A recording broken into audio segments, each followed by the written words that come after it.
आइए आज आपको लेकर चलते हैं राजकीय कन्या वरिष्ठ माध्यमिक विद्यालय बिठवड़ा में।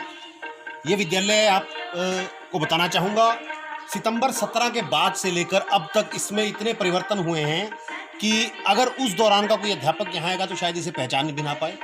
बड़े कर्मठ प्रधानाचार्य श्री महेंद्र सिंह सिहाग, उन्होंने यहाँ आकर विद्यालय का स्वरूप ही बदल दिया है। जैसा कि आपने देखा, मुख्य द्वार का निर्माण 2018 में ग्रांट आई थी, उसमें एक बढ़िया तरीके से करवाया गया।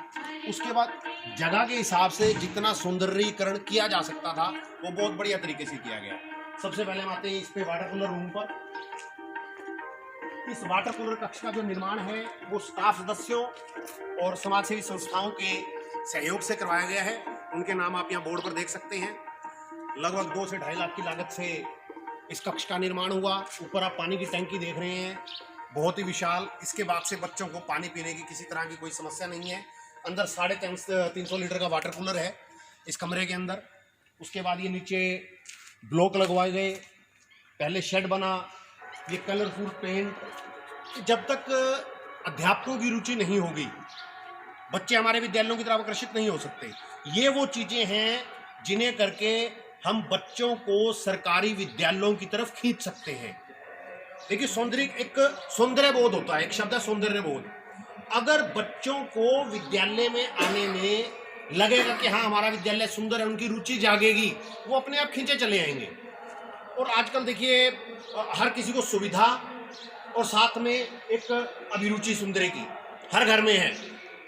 और इसी प्रकार से हमारे अध्यापक साथियों को जागरूक होना पड़ेगा विद्यालय के लिए। आप पीछे देखिए, आपके यहाँ त्रिवेणी लगी हुई है, ये बड़ का वृक्ष यहाँ लगाया गया है।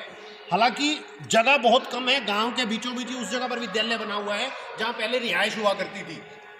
वरिष्ठ माध्यमिक विद्यालय का प्रांगण नहीं है ये, परंतु फिर भी आप देखिए उपलब्ध संसाधनों का प्रयोग करते हुए हमारे प्रधानाचार्य श्री महेंद्र सिंह सिहाग जी ने कितना सुंदर इसका रूप निखार दिया है।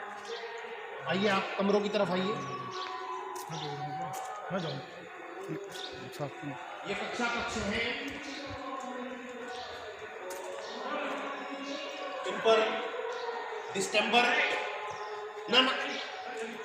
प्रयोग करके बड़े ही बढ़िया तरीके से बच्चों के बैठने के लिए सजाया गया है। इस समय क्योंकि काम चल रहा है, मैं आपको एक बात और बता दूं, ये बेंच वगैरह जो यहाँ पड़े हैं, अभी यहाँ ग्रांट आई हुई है। आगे आप देखेंगे कि टाइल लग रही है, ये पेंट चल रहा है, इसलिए थोड़ा सा आप कह सकते हैं कि अभी ये क्या दृश्य है। परंतु ये क्योंकि बीच में लॉकडाउन की वजह से काम रोक दिया गया था, इसलिए ये चीज़ें हैं।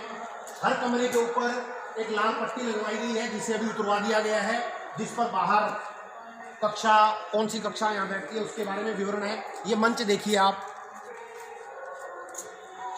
ऊपर उसमें पंखे लगवाए गए हैं, शेड है, टाइल्स लगी हुई हैं।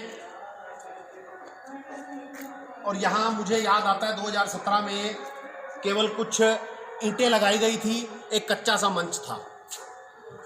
हर लिहाज से इसे प्राइवेट विद्यालयों को कंपेयर करने वाला विद्यालय बना दिया है। इसमें एक और मजे की बात है, कभी भी सिहाग साहब ने ये नहीं कहा यहाँ ये ऐसे, वो स्टाफ की मीटिंग लेनी, स्टाफ सदस्यों से ही कहलवाना उनके मुंह से, और उसके बाद उस काम को बहुत ही बढ़िया तरीके से करना स्टाफ वाला। और सबसे पहले खुद कुछ ना कुछ जेब में से निकाल देना। आप मानेंगे नहीं, जब ये वाटर कूलर कक्ष बनाया गया तो सबसे पहले उन्होंने अपनी जेब से 10,000 रुपये दिए। उनसे प्रेरित होकर हर स्टाफ सदस्य ने, यहाँ प्राथमिक विद्यालय भी साथ ही लगता है, उन्होंने अपनी तरफ से 11,000 रुपये की राशि दी थी, मुझे जैसा याद है। और सभी ने, किसी ने 2100, किसी ने 3100, सभी स्टाफ सदस्यों ने सहयोग किया। पास ही जैन स्थानक है। ठीक है, विद्यालय के लिए मांगने में हमें शर्म नहीं होनी चाहिए। मैं तो ये मानता हूँ कि हमारे बच्चों की रोजी इसी विद्यालय से चल रही है। 350 लीटर का वाटर कूलर जैन स्थानक, यहाँ जैन साधु आए हुए थे, उनसे रिक्वेस्ट की, प्रिंसिपल साहब खुद गए साथ, और उन्होंने मंडी से ही किसी सज्जन को कहकर उसका इंतज़ाम करवाया।